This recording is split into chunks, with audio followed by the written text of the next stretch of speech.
This has literally just turned up 5 minutes ago, and I thought I'd do a quick unboxing video on the Leica SL3-S and the reason why I bought the SL3-S and I don't have the SL3 anymore. So this camera and accessories, which is the adapter and a battery, an extra battery, have come from the team over at Rangefinder in Hong Kong. All of the information about Rangefinder will be down below in the description. So if you want to check out their website, please go down in the description and all the information will be there. Now I've got some notes here on my iPad. So if I look away from the screen and look at the iPad, that's the reason why I want to try and get everything right about why I didn't get on with the SL3. So I had the Leica SL3 for a while and it was a really nice stills camera. If you weren't tracking a subject, if you were shooting a stationary subject or a subject not moving too much, it was okay. But as soon as the subject started to move a bit more, the focus was not good. It was very slow, sluggish, and it had this pulsating look to it, and sometimes it just wouldn't focus. The SL3 did shoot 8K video, but I think that was a 1.3 crop, and the footage was very noisy. There was a lot of noise in the footage, even at low ISOs. And again, if you were using autofocus in video, it was very hit and miss. Sometimes it would be great, and other times it just didn't want to do anything, or it just wouldn't track anything. That was quite annoying. And then there was the sensor. 60 megapixel sensor, great for stills, but that was an old sensor and it had quite a slow readout. So you would get really bad roll and shutter, and you would get a jello effect. If you were moving the camera or hand holding it, even with the IBIS, you still got like a wobble effect in the corners, and I didn't get on with that. It was really annoying. So I decided to get rid of it. And I shoot most of my videos for the YouTube channel and for work with the Nikon ZRs. I think they are absolutely phenomenal cameras for work, for just shooting video. It's okay for stills, a bit awkward for stills sometimes, but it's a really, really good camera. Now they've updated the SL3-S with the new firmware 4.0, and apparently this camera has improved a lot. I haven't been able to find any videos on YouTube that give me the information I want. So I'm going to review this camera and I'm going to give you guys my feedback on this camera over the next few weeks, because this camera will be going to Taiwan and Japan with me soon, and I'm going to be using this for some work out there for photography and also shooting video on it as well. So that's the reason why I got the SL3-S and I don't have the SL3 anymore. I'm not knocking the SL3, well I am, but I'm not knocking it too much because it is a great stills camera, and I think what Leica have done was absolutely amazing with that camera. But for video, it didn't work for me. And if I'm spending that type of money on a camera, it has to be dual purpose. I shoot with M's. This is my MP, M11P. This just takes photos. I don't mind that at all. I would like it if it could shoot video actually, and it had IBIS. That would be really nice. Because there's sometimes you just want to capture a bit of video, and this is the only camera I have with me.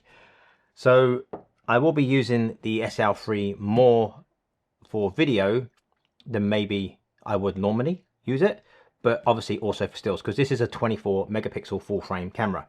Now this is the new style box. I don't like these new boxes. I prefer the older boxes, but this is what Leica's done. Obviously they've done this to make it more environmentally friendly, I guess, and to cut costs. Let me find my knife. Here it is. Right, now I've got to try and cut this so I don't damage it. Hang on a minute.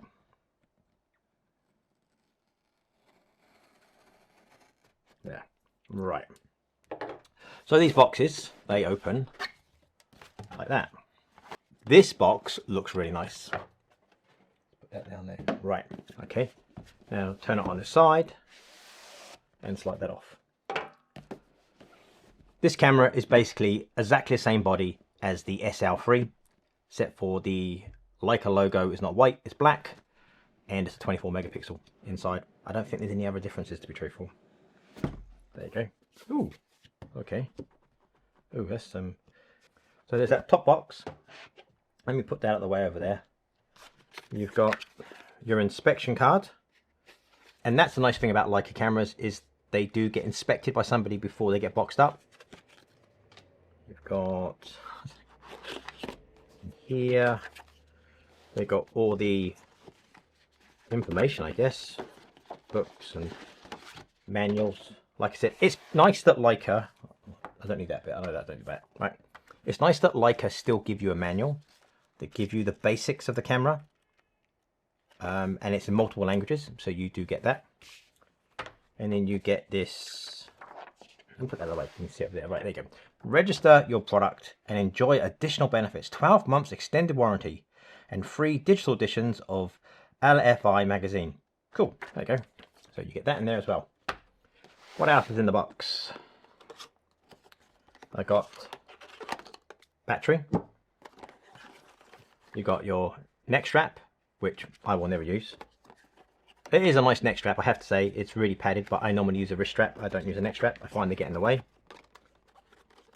And in the other box here, I actually think I know what's in this, or what's only in this box. Yeah, that's it. That's all you get in the other little box, is a USB-C cable. There you go. Yeah, that's it. Don't get a charger anymore. Nothing. There's no charger in there. Let me put this all back. Here. So the battery goes in there like that. If you want to take the battery out, you flip the lever and it won't come out. You have to tap back in and it comes out. So there's no power in the battery.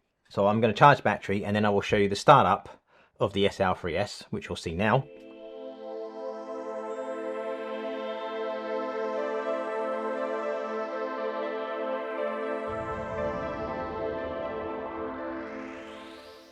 You have a tilt screen on the back, not a flip screen. Don't really want a flip screen on this. And that is a really comfortable grip. They do design their cameras really well. So I bought a second battery. And I do have a third battery coming with the Leica dual battery charger. Now the reason I bought a couple of spare batteries is I don't know how bad this camera is with power consumption if you're shooting photos and videos. So that's why I bought 2 extra batteries. Put that over there out of the way, and then you've got your Leica, what's it? The Leica M adapter L, they call it. Which is quite expensive for an adapter, but this adapter does have 6-bit coding. So when you put on a modern M lens, Leica M lens, the 6-bit data from that lens is then transferred to the camera. So it activates a profile for that lens, which is really nice. And they are incredibly well made, these adapters. Talking of adapters, I have this adapter here, which Typoc have sent me. Thank you, Typoc. Such a lovely company to deal with. I have in here, put that out of the way. Bit of a rattle. Anyway, this could go on the camera.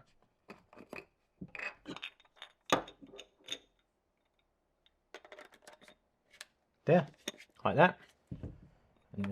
And then I can use this Typoc Samara C. Let me line that up.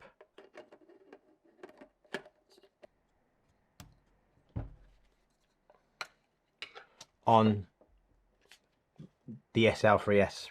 These are really good lenses. I've actually reviewed this lens on my Nikon ZR, and I'm actually looking forward to trying this lens on the SL3-S. So they've sent me an adapter for that, which is a lock-in adapter. And what they've also sent me, get it off, put that away. They've also sent me this. I'll use that. So they've actually sent me this lens as well, which is a Typoc Samara 35mm f1.4 M mount lens. So I can use their adapter for this, lock it down, done. And now I can use this Typoc Samara 35mm f1.4, and I can still focus at the bottom of it. The adapter doesn't affect it, even though it's a lock-in adapter. And another nice thing with the SL3-S is it has content credentials built in, the same as the M11P, which is a nice feature. I wish more manufacturers would just add that to their cameras, because it helps protect the photographer of the photo. Now, as I look at the camera, you'll notice one thing: the buttons are on the opposite side on the SL3 cameras as to the M cameras. The reason for that is this is now one-hand operation, so you can get to all the buttons with your hand on the grip as well. The other reason, obviously, as well, is the M's are so small, you couldn't put them on that size. You'll be basically touching them all the time. That is a really nice camera. It looks really nice with that Typoc Samara 35mm f1.4 on there. For the quick testing I've done on this lens, I am shocked at how good this is. I own a 35mm Summilux version 1, a spherical version 1, or FLE, I can't remember, but it's a 35mm f1.4 Summilux Leica lens. And this is really close in the center to the sharpness that I get from that lens. I am shocked at how good it is. So I'm really looking forward to reviewing this on the SL3-S and also on my M11P. So that's it for this quick unboxing video, hopefully. I hope you guys have enjoyed it, and please subscribe if you want to see more videos on the SL3-S, the Typox Samara 35mm 1.4 M-mount lens, and also, before I go, this was sent to me, which is the 7 Artisans. Look at the size of this lens. I'll move that there. Look at the size of the front element on that. 75mm f1.25. Now I will be testing this in Taiwan and Japan as well on the M11P and the SL3-S. So that's it. Hope you guys have enjoyed it. And as always, thank you so much for watching.